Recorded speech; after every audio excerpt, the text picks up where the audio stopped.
So I just feel like I have to get right into it. Like, I feel like I would be wasting time if I didn't.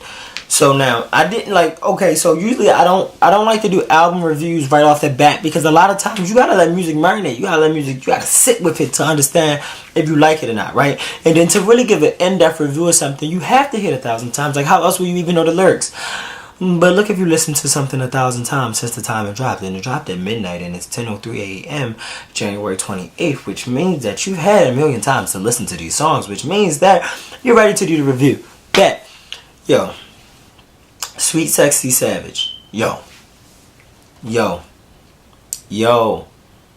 I know I seem dry right now. That's because I'm not like a high intense emotion person. It's like, I'm fucking lying. Yo, when I tell you that this album is lit, a solid, like, a lot of times it takes a couple listens to like a song. I don't feel that way about like any song. Okay, alright, so it is 18 songs on the deluxe edition. So I bought it on iTunes, but I stream it on Tidal because I fuck with Tidal that much or whatever. Intro starts off talking about like, and I don't want to give it away because I want you to listen to it, but it's just a message I relate to. Like, you know, if you felt like you lost something with me, you know what I'm saying? Like, it's impossible. Like, it just, the message of the intro will blow you back if you're that type of person. So let's just, I know you probably, I don't know what type of person you are, but it just blew me back. So, keep on. That was a really great song. So this video might be kind of long because the album is a lot of songs. So, okay. So, it's like when you might not care as much as the other person. So, but you're letting them know that, and you like, I don't know why I don't know why you like keep on loving me, but like, okay. And so then we got Distraction. Distraction is so dope because it's like, it's that message of like, okay, I'm a hard worker, I'm working hard, but are you trying to be my distraction? And I know you're about to be like, yo, you just really just said the lyrics, but no, like, listen, like, are you trying to be my distraction? Like, are you willing? I feel like you're worth the distraction, but don't distract me. Like, don't fuck up the flow of what I got going, but at the same time, like, you get what I'm saying? Like, don't fuck up the flow of what I got going, but like, yo, give me some time to like when I do need that time to like cut up, like, let it be with you. You get what I'm saying? So then we got Peace of Mind. So there's a part on Peace of Mind where she says like, I'm trying to get back to my old ways, trying to get back to my hobbies from the old days. And it's basically like, to me, it's like she's like, it's just like that song about like getting back to you, and or at least that's what I got from it. And mind you, I listen to these songs each like one time at this point because it's like really early on for me listening to the album. Of course I'm gonna listen to it like 1,000 times, so I probably do like an updated review just because I love her music that much. Like, her first album changed my life, and I can already see like just with the lyrics, like, because I try to listen to as much as what they're saying, but retaining it is kind of difficult. Like, I mean, if we was talking about You Should Be Here, I could probably tell you every single lyric, verse, hum, yeah, etc. You know what I'm saying? But so with all that being said, it's just like Peace of Mind is like one of those songs where it's like the instant you hear it, you can be like, nah, this not your story, this is my story. Like, okay, we ain't talking about you right now, we talking about me, right? Like, you wrote this for me, right? Because like, that's instantly how you feel, instantly. And so then after that we got Undercover. Now Undercover is a sneaky ass song. Like, when I first heard it, like, I was kind of more so listening to the beat and just singing along, knew the words. And then one day I was in the car, I had a little coffee, and I was just listening. Like, it's probably like my 7th listen, and I'm like, this is a sneaky song. It literally is so sneaky. And then like, so it's this one time where she be like, hit that FaceTime, that's that 6ix9ine, that like dial that 6ix9ine, that's that FaceTime. I'm like, whoa, hey, that's lit. Like, you get it? Like 6ix9ine FaceTime. Yup. Sneaky song. It's so sneaky because it's like, it's sneaky and good. And then we got Crazy. I go. Y'all know I don't smoke. So like, it took me a while to get the only L I take is To The Face. I was like, that's slick. Crazy is really, really one of those songs where like when you listen to it, you really ain't gonna listen to the lyrics at first because you kind of like already hooked on like the beat, and like, cause it's more like upbeat, so you kind of more hooked on the beat. Like, I go, like, you know what I'm saying? Like, you more hooked on that. But then it kind of like instantly gives you that like that, you know what I'm saying? Like it gives you that like, yo. The thing is, the girl has messages in every song. Like you can't compete with that. You can't. You can't. So then we got Personal. Now Personal might be one of my personal favorites. That was corny. But no, okay, so the reason why I like Personal is because it's really like that first verse hooked me. Cause it's like, you know, like they sleeping on me. But I don't try to prove to them that I'm something that they should see. I think that's how it goes. Cause like the real ones, they know.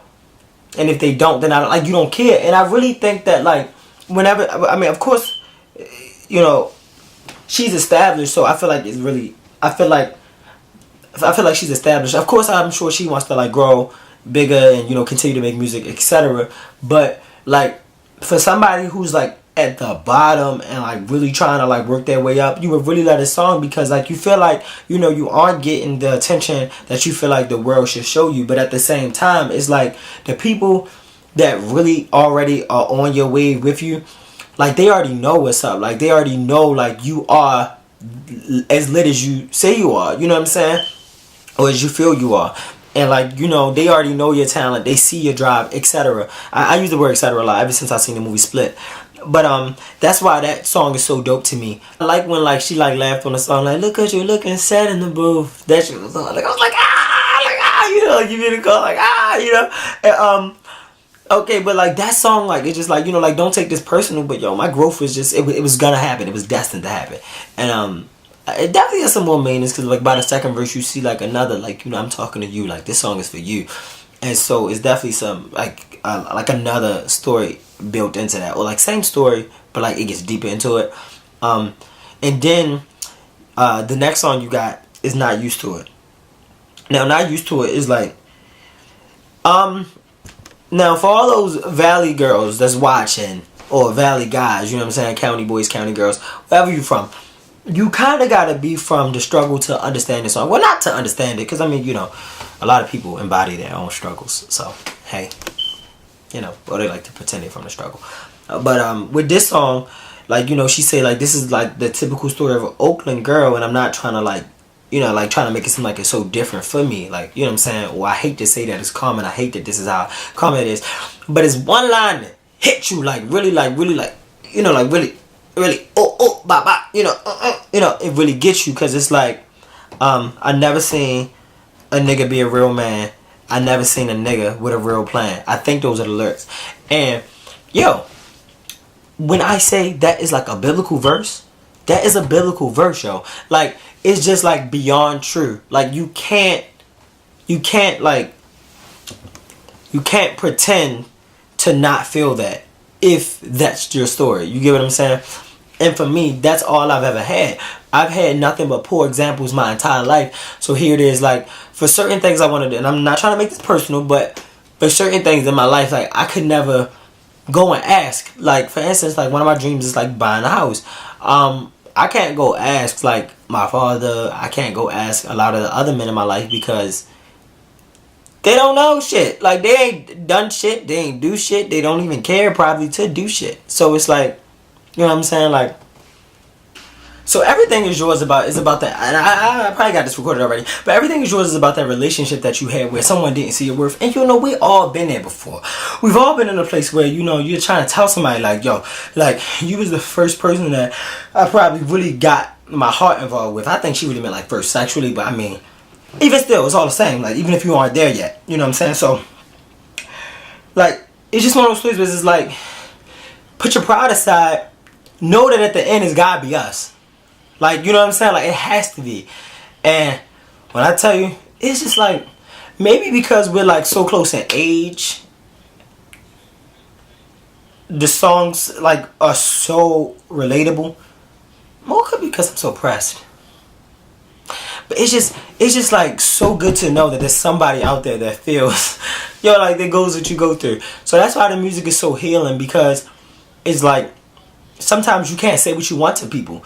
Like, for instance, like, she might not be able to actually vocalize this to the person who she's talking about, but at the same time, like, me singing this song like out loud in my car one day, I will be able to feel like I'm getting this across to somebody. So it like lessens my sadness. Like, you know, a lot of people don't understand that, but that's really a big connection I have with music. You get what I'm saying? So don't I make everything personal? I make everything about me, don't I? So then we got Advice. Now, Advice is definitely one of the best songs on here, hands down. And I say that because I say that early. I say that early on because, you know, I've heard that song before. So, granted, I mean, I've heard this song a million times before at this point. But this song is really about, like, okay, right. You tell your friends everything to do.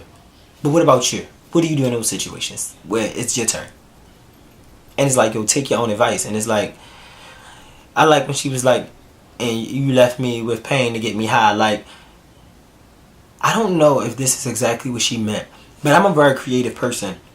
So when I'm in pain or like I'm hurt, it makes me the most creative. It makes me like the most like, Rrr. So I think maybe that's why God hurts me so much. I don't know, yeah. But all in all, like, that's one of my favorite songs. I don't really have to say much. I feel like you heard that 1,000 times. So then we got Do You Dirty. Now, Do You Dirty is that one. Do You Dirty is that one simply because at any moment where you've been hurt and then you go into something else and like, you know, like you like, you know, your intentions are make believe because I know.